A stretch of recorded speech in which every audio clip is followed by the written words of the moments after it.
Et tout juste 19h sur Aloula et c'est le journal. À la une de l'actualité ce soir. La cause palestinienne au centre d'une diplomatie royale sereine, discrète et efficace avec des actions concrètes sur le terrain.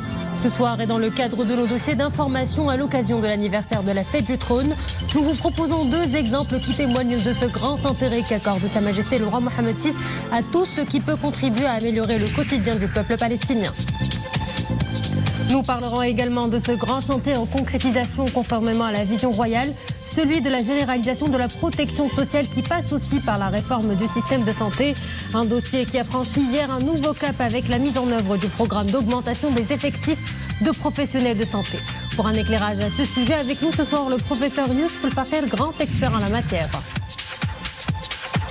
Les Marocains du monde font leur grand retour. Ils découvrent un Maroc au cœur d'une importante dynamique de développement. Pour leur faire découvrir leurs racines autrement, un voyage immersif leur est proposé par une jeune immigrée au Canada. Une initiative que nous vous ferons découvrir en fin de journal.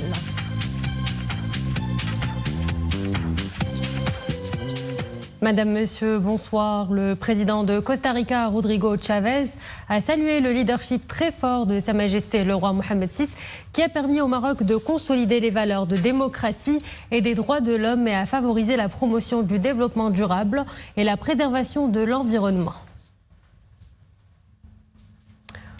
Autant de valeurs et d'actions qui confortent le leadership de Sa Majesté le roi Mohammed VI. Grâce à ce leadership royal, le Maroc vit au rythme d'une dynamique de développement qui force l'admiration. Ce soir, nous vous proposons le témoignage du président de l'Institut du monde arabe au micro de Mohamed El Chgar avec Abdelali Gnouni. Impressionné toujours par la stature de Sa Majesté le roi Mohammed VI, son rayonnement intellectuel et moral. Et depuis son accession au trône, il a réussi à donner au Maroc une impulsion, un élan, une créativité, une ambition dont on mesure aujourd'hui les fruits dans tous les domaines, économiques, industriels, social, culturels et politiques. Je crois que le Maroc, sous son impulsion, a accompli d'immenses progrès. Et par comparaison avec d'autres pays, le Maroc s'impose par sa stabilité, mais aussi par sa créativité. Il y a le roi, homme de culture, et on connaît son érudition, sa passion, sa curiosité intellectuelle, et la façon dont il a, depuis de nombreuses années, restauré le patrimoine marocain, ouvert la voie à la création contemporaine, facilité l'implantation de nouveaux musées. Et puis il y a le roi, Sa Majesté le roi, qui a donné au pays de nouvelles libertés dans beaucoup de domaines. Et de ce point de vue-là, il est un modèle par comparaison avec beaucoup d'autres pays. Il y a la politique internationale de Sa Majesté, notamment vers l'Afrique, où il exerce une sorte de leadership moral pleinement reconnu. Et puis en même temps, je dirais qu'au-delà de tout, Sa Majesté Mohammed VI incarne un idéal de tolérance et d'ouverture. Il est commandant des croyants, ouvert à toutes les religions, il respecte les croyances des uns et des autres. Il a beaucoup fait évidemment pour qu'un islam des Lumières puisse au Maroc pleinement s'épanouir, mais aussi il a apporté au judaïsme marocain son soutien par la création future du musée à Fès et par d'autres initiatives. Un leadership royal donc fortement salué à travers le monde. Depuis son accession au trône, Sa Majesté le roi Mohammed VI déploie des efforts reconnus au service de la paix et de la sécurité dans le monde, avec notamment un engagement constant en faveur de la question palestinienne. Ce soir, nous braquons les projecteurs sur deux initiatives royales au service du peuple palestinien. Deux grands projets marocains au cœur de la Palestine dont nous parlent Sobhi Abou Zaïd et Nisrine El-Hamdaoui. L'hôpital des spécialités Al-Quds renaît de ses décombres, après avoir été la cible d'attaque des forces d'occupation israéliennes en 2008. Il montre aujourd'hui une fière allure grâce à la haute sollicitude royale envers le peuple palestinien. Les travaux de reconstruction de cette structure hospitalière à Gaza ont mobilisé 5 millions de dollars. L'hôpital se décline en 6 étages et offre une capacité d'accueil de plus de 100 lits. Une manière de prêter main forte au secteur de la santé en Palestine, en souffrance suite au blocus israélien et aux différentes crises sanitaires qui minent le quotidien des Palestiniens. لم يفاجئنا جلالة الملك محمد السادس بالتبرع السخي حيث تبرع. Il n'est pas étonnant de voir Sa Majesté le roi Mohammed VI faire un généreux don au profit du peuple palestinien, et ce, en ordonnant la reconstruction de cet hôpital. Aujourd'hui, nous parlons même d'un complexe médical multidisciplinaire à Gaza qui constitue une grande valeur ajoutée au peuple palestinien dans un contexte difficile.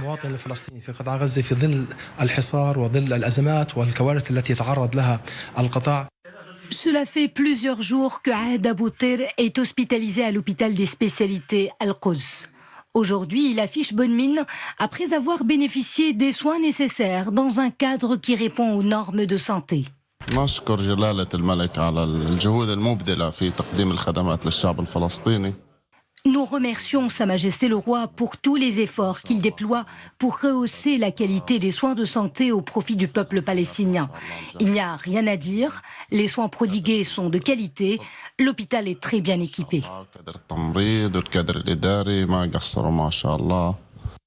Autre structure qui porte la sollicitude dont Sa Majesté le Roi Mohammed VI entoure le peuple palestinien, cette faculté. Elle a même été baptisée du nom de feu Sa Majesté le roi Hassan II. Ici, les jeunes Palestiniens étudient les sciences environnementales et agronomiques. Cet édifice de savoir a été rebâti de fond en comble sur ordre royal.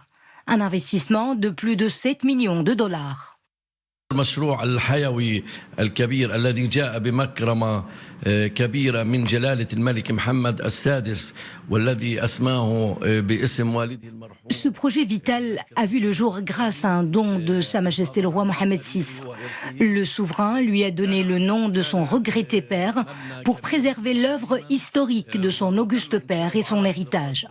Cette majestueuse faculté a été réalisée dans le respect du cachet architectural marocain. Cette faculté permet aujourd'hui à un grand nombre d'étudiants palestiniens d'accéder à de multiples spécialités, en particulier la médecine vétérinaire et l'agronomie, ce qui leur permet de mener une vie estudiantine dans d'excellentes conditions. Plus qu'un soutien royal, ces deux structures de santé et de savoir sont l'illustration de la main tendue en permanence du souverain, président du comité Al-Quds, vers le peuple palestinien. Et l'un des plus grands chantiers en concrétisation sous l'impulsion de Sa Majesté le roi Mohammed VI, c'est celui de la généralisation de la protection sociale. Chantier qui fait l'objet en ce moment même d'un colloque international présidé par le chef du gouvernement Sreerat.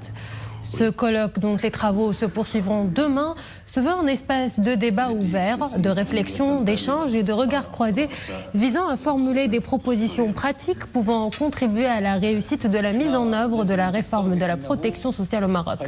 La question centrale du financement, par exemple, interpelle ce colloque appelé à apporter des réponses à même d'assurer la viabilité de la réforme, dont le coût annuel est estimé à plus de 51 milliards de dirhams. L'adoption d'un calendrier clair et précis. Et ce chantier de grande envergure est couplé à celui beaucoup plus vaste de la réforme du système de santé qui a connu hier un début de concrétisation de l'un de ses piliers, celui du renforcement des ressources humaines. Une convention cadre a été signée avec à la clé atténuer le déficit en personnel médical. Il y est question notamment d'assurer à l'horizon 2030 le taux de 45 professionnels de la santé pour chaque 10 000 habitants. Et pour mieux comprendre cet objectif, nous avons le plaisir d'avoir avec nous le professeur Yousef El Fakher. Vous êtes radiologue, vice-président de la Fondation des médecins enseignants libéraux et expert en politique de santé. Vous êtes auteur d'un ouvrage, une sorte de plaidoyer pour la réforme de la santé. 45 professionnels de la santé pour 10 000 habitants à l'horizon de 2030. Votre commentaire, professeur? Merci d'abord de l'invitation. Alors, vous disiez 45 nombre de personnels de soignants. Il y va de soi qu'il s'agit bien évidemment des médecins et des personnels de santé, que ce soit les infirmiers, les sages-femmes et tout le personnel de soins.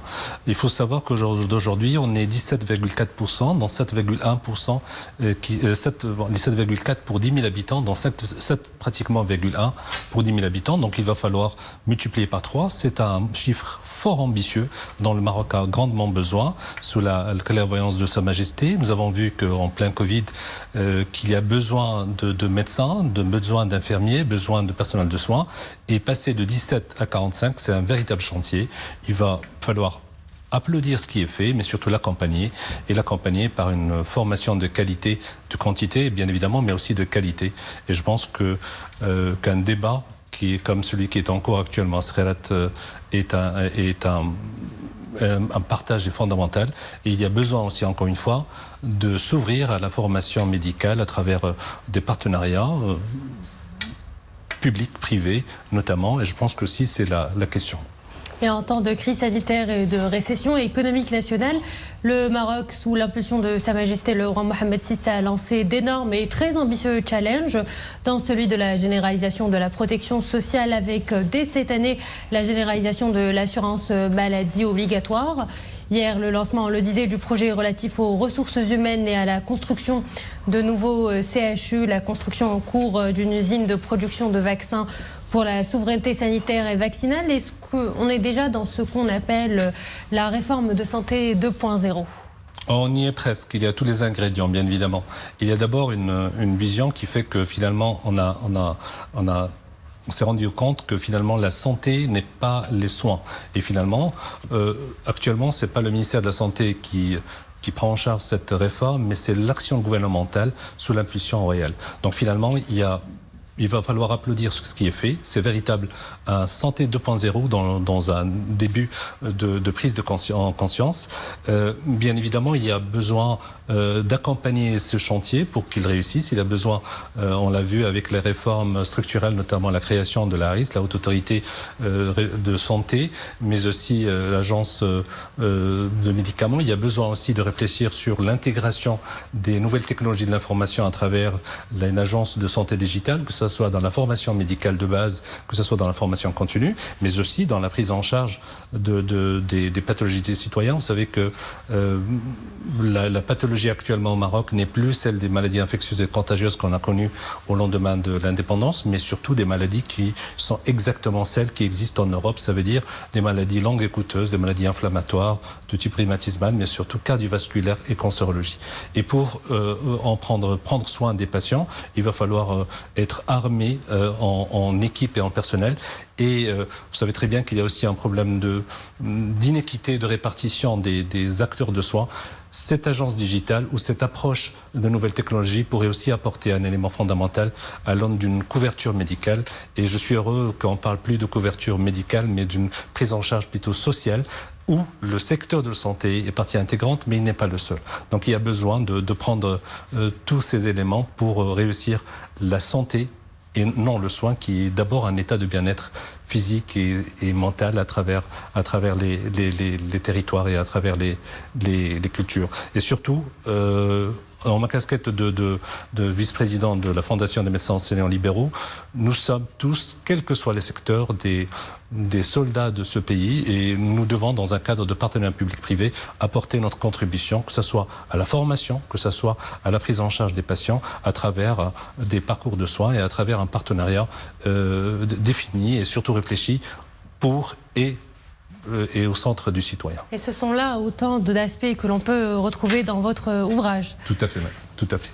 Merci professeur pour cet éclairage. Merci. À présent, ce communiqué de l'état-major général des forces armées royales, par lequel on apprend qu'un militaire faisant partie du contingent des forces armées royales déployées en République démocratique du Congo est décédé aujourd'hui.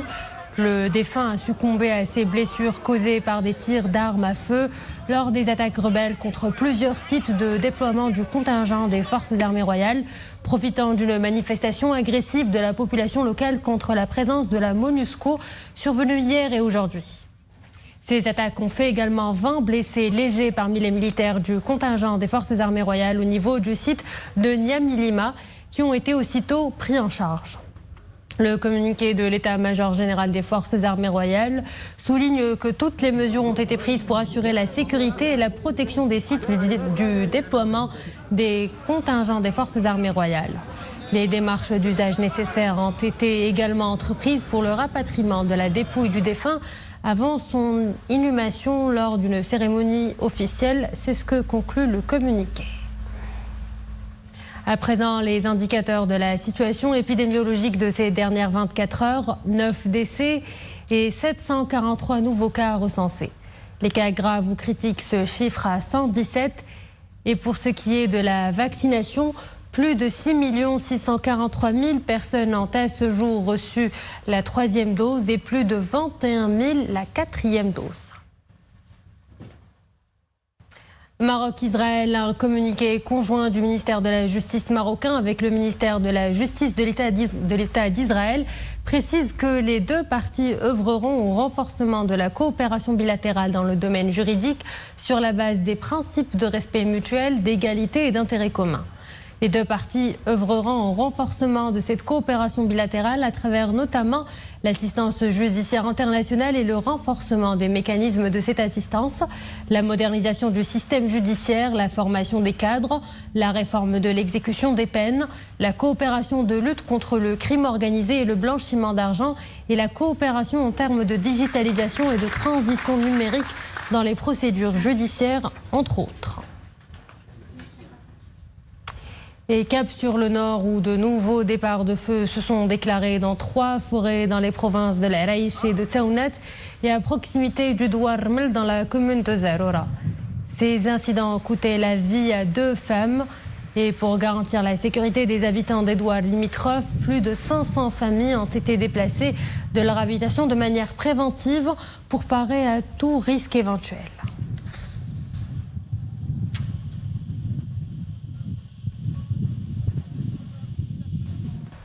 Immigration illégale durant les 3 derniers jours. 359 migrants ont été interceptés par des gardes-côtes de la Marine royale. À majorité des subsahariens, les candidats, parmi lesquels se trouvaient 10 femmes et 4 enfants, étaient à bord d'embarcations de fortune, de kayaks et certains s'aventuraient même à la nage. Ils constituent une bonne partie des Marocains du monde, les jeunes nés au Maroc ou ailleurs et qui ne connaissent pas beaucoup du Maroc, un Maroc qui se développe vite. La remarque a été faite par une jeune Marocaine résidente à l'étranger et c'est d'elle que vient l'idée d'une immersion, un voyage dans 4 villes impériales du royaume pour que les jeunes expatriés puissent découvrir le Maroc autrement. Mais avant ce périple, une conférence pour le présenter ce programme s'est tenue au ministère de la Jeunesse. Amine Cherkaoui et Brahim Missi. Ils viennent tout juste de poser valise à Rabat. Ces Marocains du monde s'apprêtent à passer un séjour pas comme les autres.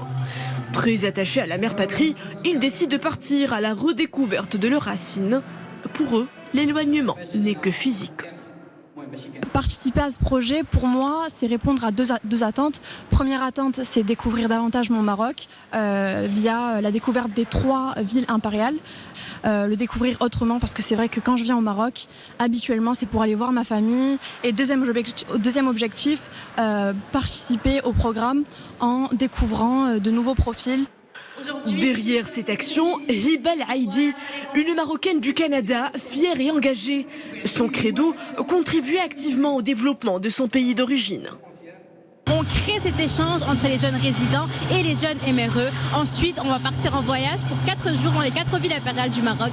Et j'espère sincèrement qu'on va retisser les liens profonds avec leur pays d'origine, ici, le Maroc. C'est une semaine d'immersion culturelle. où il y aura débat et réflexion sur un ensemble de thématiques, notamment le patrimoine culturel, la marocanité du Sahara, la position du Maroc à l'international, la conservation de la biodiversité. Aujourd'hui, il y a une conférence, donc comme vous avez vu, qui rassemble plus d'une centaine de jeunes. À partir de demain, cette jeunesse va visiter les 4 villes impériales. En retour aux racines, tant espéré de ces jeunes compétences de la diaspora marocaine. Animés par une seule et même fibre patriotique, ils partiront dès demain à la découverte de 4 villes impériales du royaume. Et voilà, c'est la fin de cette édition. Merci à vous de l'avoir suivi. Excellente soirée sur Aloula. À demain.